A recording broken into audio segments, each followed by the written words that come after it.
အားလုံးမင်္ဂလာပါဟုတ်ကဲ့ကျမကတော့ကေသွဲအောင်ဖြစ်ပါတယ်ရှင်ဟောပေါ့နော်အလုပ်ထွက်ထားတဲ့အကိုတွေမောင်တွေပေါ့နော်အလုပ်ထွက်လို့ရှိရင်ဘယ်ကနေဘာတွေစားလုပ်ရလဲဆိုတဲ့အခြေခံလေးကိုဒီဗီဒီယိုလေးမှာပြောသွားမှာဖြစ်ပါတယ်အဲ့တော့မိမိဒီအကြောင်းမျိုးမျိုးကြောင့်အလုပ်ထွက်လိုက်ပြီဆိုလို့ရှိရင်အလုပ်ဖောင်တင်ရမှာပေါ့နော်အလုပ်ကတော့လုတ်ဖောင်ဘယ်တော့တင်ရမှာလဲလို့မေးတဲ့ညီကိုမောင်နှမတွေတော့ကျမကအလုပ်မြင်မြန်လူချင်းချင်းအလုပ်ထွက်စာရတာနဲ့အလုပ်ဖောင်မြင်မြန်တင်မှာလို့ပြောချင်ပါတယ်အကယ်၍ကိုကအလုပ်အတွက်စနီးနာခြင်းသေးတယ်အရှိလုံးမှာအရန်ပြင်ပန်းခဲ့လို့ခဏနားခြင်းသေးတယ်ဆိုလို့ရှိရင်တော့အလုပ်နောက်ဆုံးအရှိကုမ္ပဏီမှာပေါ့နော်နောက်ဆုံးလုပ်ခဲ့တဲ့နေ့ကနေပြီးတော့ရက်30အတွင်းကိုယုံစင်တာမှာအလုပ်ဖောင်သွားတင်ရပါတယ်ရှင်အဲ့တော့အလုပ်ဖောင်သွားတင်မယ်ဆိုရင်တချို့တွေကဘယ်ကိုယုံစင်တာမှာတင်ရလဲဟိုမှာတင်ရလားဒီမှာတင်ရလားဆိုပြီးတော့မေးကြတဲ့သူတွေရှိတယ်ပေါ့နော်အဲ့တော့မိမိဒီအလုပ်ထွက်လိုက်ပြီဆိုလို့ရှိရင်ခုနပြောသလိုပေါ့နော်အလုပ်မြင်မြန်လိုချင်နေဆိုရင်အလုပ်ဖောင်မြင်မြန်တင်ရမယ်အလုပ်ဖောင်တင်တဲ့အခါမှာဘယ်မှာသွားတင်ရမလဲဆိုတာလေးကိုပြောချင်တယ်ပေါ့နော်အလုပ်ဖောင်တင်ရမယ့်နေရာကနှစ်ခုတည်းကနေတစ်ခုကိုရွေးချယ်ရပါတယ်เนาะအဲ့တော့မိမိထွက်လာတဲ့မြို့ရဲ့ကိုယုံစင်တာသို့မဟုတ်ကိုအလုပ်လုပ်ချင်တဲ့မျိုးရဲ့ကိုယုံစင်တာအဲ့နှစ်ခုတည်းကတစ်ခုကိုတွားတင်ရပါတယ်เนาะဥပမာဆိုပါစို့ကိုကအင်းချွန်းစိုးကူကနေအလုပ်ထွက်လာတယ်မိမိဒီဆိုပါစို့စူဝမ်ပေါ့နော်စူဝမ်မှာလှုပ်လှုပ်ချင်တယ်ဆိုပါစို့အဲ့ဒါဆိုရင်ကိုထွက်လာတဲ့အင်ချွန်းစိုးကူမှာဖြစ်စေစူဝမ်ကိုဖြစ်စေအဲ့နှစ်နေရာနေပြီးတော့တနေရာကိုတွားတင်ရပါတယ်ရှင်အဲ့တော့ကိုယုံစင်တာကိုအလုပ်ဖောင်တင်ဖို့တွားမယ်ဆိုလို့ရှိရင် ID card passport မမိပါနဲ့များသောအားဖြင့်တော်တော်များများက passport ကိုတွဲပြီးတော့မယူလာကြဘူးပေါ့နော်အဲ့တော့ passport မပါလို့ရှိရင်အလုပ်ဖောင်တင်လို့မရပါဘူးအဲ့တော့မိမိအလုပ်ထွက်ပြီးသွားလို့ရှိရင်အလုပ်မြင်မြန်လိုချင်တယ်ဆိုလို့ရှိရင် ID card နဲ့ passport ယူသွားပြီးတော့မိမိအလုပ်ထွက်လာတဲ့မျိုးဒါမှမဟုတ်လို့ရှိရင်မိမိအလုပ်လုပ်တဲ့မျိုးရဲ့ကိုယုံစင်တာကိုအလုပ်ဖောင်သွားတင်ရပါတယ်အဲ့တော့ခုနပြောသလိုပေါ့နော်အလုပ်ဖောင်ဘယ်တော့တင်ရမှာလဲအလုပ်မြင်မြန်လိုချင်တယ်ဆိုလို့ရှိရင်တော့ထွက်စာရပြီးတာနဲ့အလုပ်မြင်မြန်တင်ပါအကယ်၍ကိုကလုပ်ငန်းခြေနေလေးတွေလေ့လာခြင်းသေးတယ်ဘာညာဆိုလို့ရှိရင်တော့မိမိအလုပ်နောက်ဆုံးလုပ်ခဲ့တဲ့နေ့ကနေပြီးတော့ရက်30အတွင်းကိုယုံစင်တာမှာ ID card နဲ့ passport ယူသွားပြီးတော့အလုပ်ဖောင်တင်ရမှာဖြစ်ပါတယ်။နောက်တစ်ခု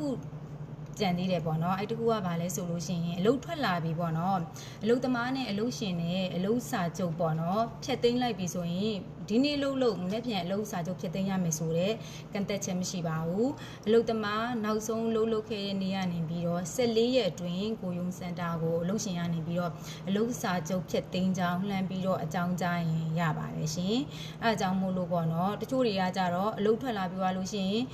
ဟွာပေါ့နော်စိတ်ပူတာပေါ့နော်ခုဒီတတိယထွက်စာမပေးသေးဘူးထွက်စာမလုပ်ပေးသေးဘူးကျွန်တော်တို့ပြဿနာရှိနိုင်လားဒုက္ခရောက်နိုင်တာလူများတွေကပြောတယ်တတိယထွက်စာချက်ချင်းမပေးလို့ရှိရင်ပြဿနာရှိနိုင်တယ်လို့ပြောတယ်ပေါ့နော်အဲ့ဒါကဒီလိုရှိပါတယ်နော်ခုနကကျွန်မပြောတဲ့အပိုင်းလေးတော့နားလည်မယ်ထင်ပါတယ်အလုပ်ထွက်မယ်ဆိုလို့ရှိရင်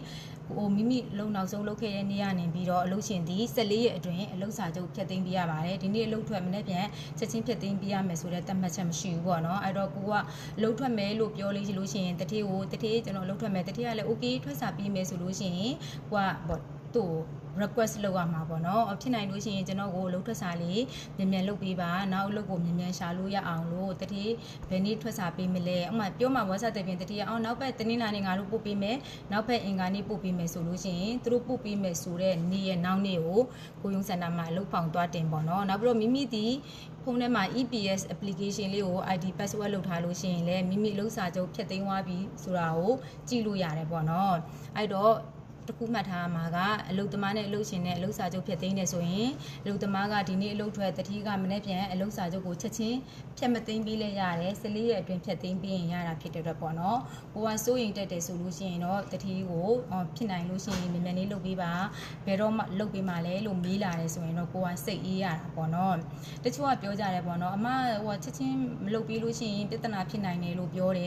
်ပေါ့နော်တတိကတိုင်နိုင်တယ်လို့ပြောတယ်အဲ့လိုမျိုးတွေမေးကြတဲ့သူတွေများတယ်ပေါ့နော်အဲ့တော့တတိကထွက်စာပေးမယ်လို့သူကိုယ်တိုင် GGVU နဲ့ပြောလို့ကိုကထွက်လာတာဆိုရင်ဘာပြဿနာမှလည်းမရှိပါဘူးဘာအန်ဒီမှလည်းမရှိပါဘူးတချို့ဘာပြောပြဿနာဖြစ်ကြလဲဆိုတော့တတိကိုထွက်စာတောင်းတယ်ကွယ်တတိကျွန်တော်အလုပ်ထွက်ချင်တယ်လို့ပြောတယ်တတိက okay မင်းထွက်ချင်တယ်ဆိုရင်ထွက်မင်းကငါအလုပ်ထွက်စာလုပ်ပေးမယ်ဆိုရင်ဘာပြဿနာဖြစ်စရာအကြောင်းမှမရှိဘူးတချို့ကကြတော့ကိုအလုပ်ထွက်ချင်တာကိုပဲတတိကိုပြောတယ်တတိငါလုံးလုံးချင်တော့အလုပ်ထွက်ချင်တယ်ထွက်စာပေးဆိုတော့တတိက ပေးမယ်မပေးဘူးမပြောဘူးတတိယခေါင်းငိမ့်လာလားခေါင်းခါလာတာတော့မသူကြည်လားမကြည်လားမသိဘဲနဲ့သူပြောချင်တာပြောပြီးတော့အထုပ်ပိုက်ပြီးတော့ထွက်သွားတယ်ဆိုလို့ရှိရင်တော့တတိကထွက်စာမပေးဘဲမပေးမယ်လို့မပြောဘဲနဲ့တတိခွင့်ပြုချက်မရှိဘဲနဲ့ကိုယ့်သဘောနဲ့ကိုယ်ထွက်လာတဲ့သူတွေဆိုလို့ရှိရင်တော့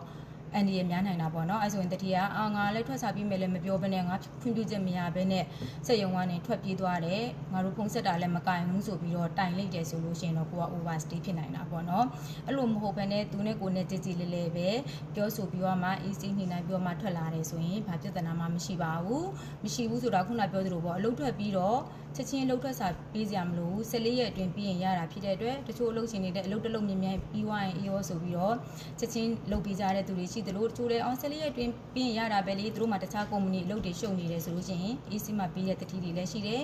ကိုကအမြန်လိုချင်တယ်ဆိုလို့ရှိရင်တော့တတိကို request လုပ်ကြည့်ပေါ့နော်ဖြစ်နိုင်လို့ရှိရင်အမြန်လေးပြီးပါဘယ်နည်းလောက်ပြီးမလဲလို့ပြောလာပြီးတော့တတိပြီးမယ်ဆိုတော့ရကြလို့ရှိရင်ကိုက EPS ထဲမှာတစ်ချက်စစ်ကြည့်ပြီးတော့ EPS ထဲမှာလည်းအလုပ်စာချုပ်ပြတ်သွားပြီဆိုလို့ရှိရင် ID card နဲ့ passport ယူသွားပြီးတော့ကိုအလုပ်လုပ်ချင်တဲ့မျိုးရဲ့ကိုရုံးစင်တာဖြစ်စေ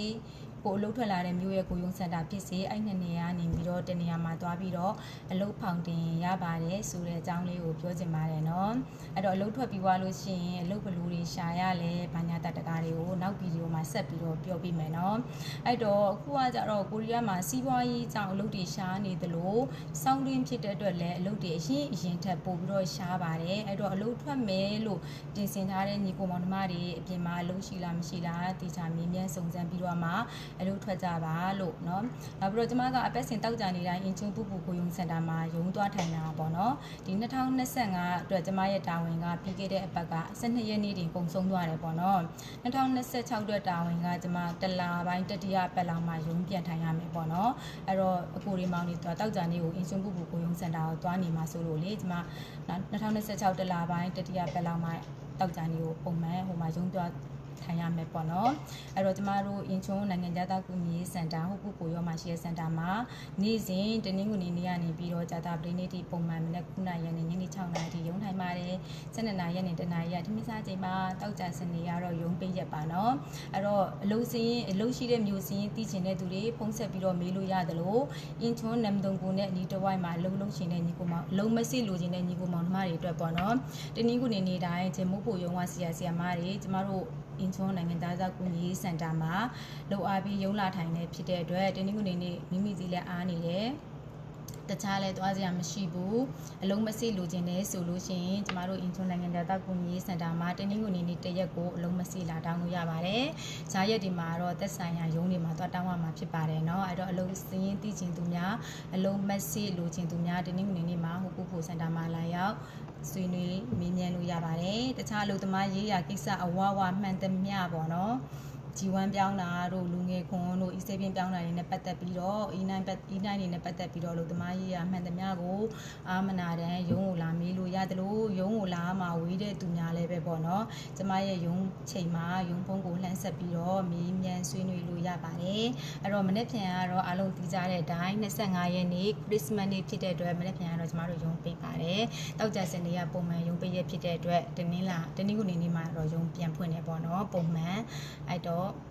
ဒီဗီဒီယိုလေးကတော့ဒါပဲနောက်ဗီဒီယိုမှာဆက်ပြီးတော့ဆွေးနွေးပေးသွားမယ်ပြောပြသွားမယ်เนาะအဲ့တော့မနေ့ပြန် Christmas နေ့ဖြစ်တဲ့အတွက်အားလုံး Merry Christmas ပါ